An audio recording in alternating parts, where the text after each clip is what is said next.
Kawan, dalam menentukan pelaku usaha pada e-purchasing, pada prinsipnya kita menggunakan metode apapun, kita bertransaksi belanja apapun di luar, kita ngomong pengadaan barang jasa pemerintah, pelaku usaha yang namanya penjual pasti menghormati apapun pilihan pembeli.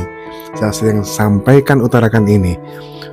Pelaku usaha, penjual barang jasa itu pasti menghormati apapun pilihan pembelinya. Entah itu praktek pengadaan barang jasa pemerintah, praktek belanja biasa, itu sudah hukum alam, hukum ekonomi. Ya, bagian dari ekses ketika ada penawaran dan permintaan. Apapun pilihan dari pembeli, penjual itu pasti menghormati rekan-rekan semuanya. Makanya saya selalu heran ketika kita lebih sering memikirkan nanti kita nggak ada kompetisinya kalau kita nggak melakukan negosiasi. Mending mini kompetisi saja. Tidak ada yang salah, boleh kita melakukan mini kompetisi. Tapi kalau alasannya itu, kita melupakan hukum ekonomi namanya. Rekan-rekan semua, bahwa sekali lagi saya ulang, semua penjual dimanapun, di negara manapun, di belahan dunia manapun, itu pasti menghormati pilihan pembeli. Anda sabunnya habis, mau beli sabun, di depan samping kiri ada warung Madura, di depan ada Indomaret, sebelah kanan ada Alfamaret. Mana pilihan Anda? Dengan berbagai macam pertimbangan bla bla bla, Anda datanglah ke warung Madura, umpama begitu. Kalau Anda masuk ke warung Madura, apa ya Indomaret di depan Anda mau protes, lu kok datang ke warung Madura terus? Datang ke warung Madura terus, Kak. Ini gak ada kompetisi ini, seharusnya dikompetisi gitu. Atau Alfamaret sebelah kanan Anda juga protes, oh Anda kok datang ke warung Madura? Hal seperti itu. Saya kasih contoh lagi, Anda mau belanja HP, belanja laptop, datang ke Harko atau datang ke Mangga 2 atau ITC Cempaka Mas di lantai 5, lantai 6 itu. Misalkan, itu sampai di eskalator, itu belum sampai eskalator ke atas, Anda sudah diawi-awi itu sama Mbak. Ya boleh Pak, boleh laptopnya Pak, boleh Pak, ini yang terbaru Pak, ya boleh Pak. Sana sini semua ngawi-ngawi sampean Pak. Lalu ada banyak pilihan kan, pedagangnya banyak. Misalkan Anda mau niat, oh saya mau nyari Acer, saya mau nyari Dell, saya mau nyari Asus, gitu. Pedagangnya kan banyak itu ya. Nah itu sudah, Anda milih salah satu toko misalkan. Apa ya toko sebelahnya itu kan protes, Pak Bapak udah datang ke situ gitu, apa gitu. Kita dunia nyata lah Bapak Ibu. Ya, transaksi itu memang belanja itu yang memilih. Makanya saya lebih senang negosiasi. Mending kita bernegosiasi, kalau nggak cocok kita ke toko satunya, nggak cocok toko satunya lagi. Ya, penjual nggak akan ada masalah.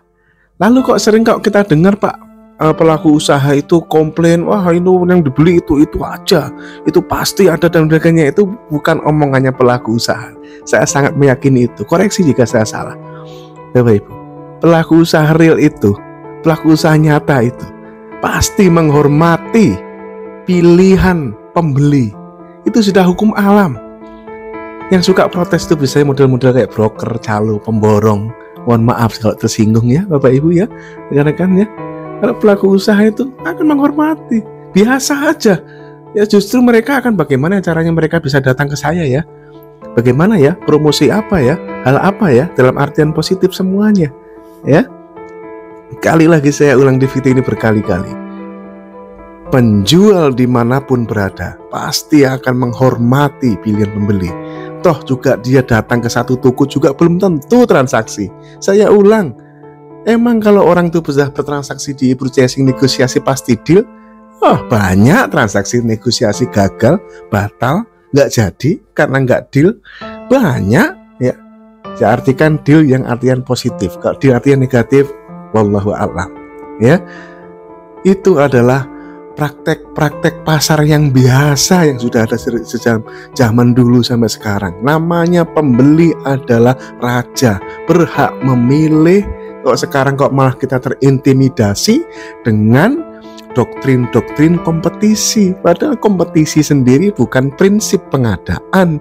Kompetisi bukan prinsip pengadaan. Prinsip pengadaan itu adil, terbuka, bersaing, dan itu sudah dilahirkan oleh LKPP dengan begitu bagusnya membuat kebijakan e-purchasing terbuka. Ya, bahkan lihat katalog ini malah bablas. Ya, tidak hanya rantai pasok saja yang bisa dagangan di katalog. Tidak hanya reseller, retailer, agen, distributor, broker-broker, calo-calo malah bisa, dan malah yang menguasai malahan.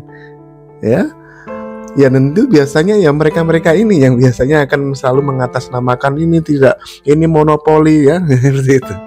Dikarenakan semuanya pada prinsipnya pandangan saya tidak mewakili siapapun, dan silahkan dibantah dengan argumentasi apapun. Saya bisa punya banyak segudang argumentasi bahwa yang namanya penjual pasti menghormati pilihan pembeli. Manakala dia tidak dipilih, justru yang dipikiran dia kalau itu adalah penjual, kalau itu pedagang, kalau itu pelaku usaha real, nyata, dunia nyata, maka dia akan berusaha untuk mencari jalan, mencari promosi. Dia berkaca diri, ya, berbeda dengan broker calo tadi. Kalau dia tidak dipilih, dia akan mengkor-koran ini terjadi monopoli dan lain sebagainya. Nah, carilah keserakannya. Dan dari sisi pelaku usaha, dari sisi pembeli, maka untuk pengadaan barang jasa pemerintah, izin khusus kita memberikan tips untuk punya pelanggan jangan satu. E-purchasing adalah mekanisme memilih dan mencari pelanggan. Dan jika punya pelanggan, jangan satu. Supaya kita memiliki ekosistem yang sehat. Pelanggan itu kalau kita punya lebih dari satu, insya Allah justru pembeli yang akan menang. Tapi kalau pelanggan kita itu hanya punya satu, rekan-rekan semuanya, kita yang akan dikerjain sama dia. Ya, itulah ulasan saya ketika kita membicarakan mengenai isu-isu terkait dengan pilihan-pilihan pembeli, kita sebagai pembeli. Yang penting adalah kita tidak melakukan transaksi fiktif, kita tidak melakukan pembayaran yang under spesifikasi, apalagi yang terkait dengan gratifikasi dan suap. Rekan-rekan semua, sekali lagi saya ulangi, penjual selalu dan pasti menghormati pilihan pembelinya. Ketika Anda membeli sebuah barang, manakala ada banyak toko yang dijual dan Anda milih salah satu, tidak mungkin penjual yang satunya itu akan memprotes, Bapak Ibu. Kalau Anda milih warung Madura, tidak mungkin Indomaret protes. Kalau Anda milih Indomaret, tidak mungkin warung Madura protes. Ya, Anda datang ke Mangga 2 seperti cerita saya tadi juga begitu. Begitu banyak orang yang ngawi sampai ketika Anda milih satu, ya, milih satu toko, salah satu toko langganan Anda misalkan, tidak mungkin yang satunya akan protes, wah ini terjadi monopoli. Tidak mungkin kayak gitu. Tidak ada bahasa seperti itu kalau di dunia nyata. Kita tidak terjadi di dunia nyata ini. Ya, dunia negara Konoha, oh moga-moga tidak. Nauzubillah min dzalik. Mari kita kembalikan ekosistem pengadaan barang jasa menuju value for money, kualitas, ya, kualitas. Bagaimanapun kita membelanjakan uang rakyat, jangan sampai amanah yang kita belanjakan barang-barang yang tidak berkualitas, rekan-rekan semuanya. Kecuali kita memang berniat, oke, apa sudah beli barang jelek aja biar nanti beli lagi, barang jelek beli lagi, ya. Pentingkan kualitas. Setelah itu baru kita berpikirkan apakah belanja kita menggunakan barang yang ber-TKDN atau barang yang PDN atau barang yang impor. Tapi pentingnya sekali lagi, tentukan kriteria kebutuhan kita berdasarkan tidak hanya spesifikasi teknis, tapi berdasarkan pengalaman, market share, berdasarkan layanan purna jual, berdasarkan lokasi, dan banyak hal dengan 7 pertimbangan seperti dalam buku kerja e-purchasing. Miliki buku-buku saya, sukses, jaga integritas.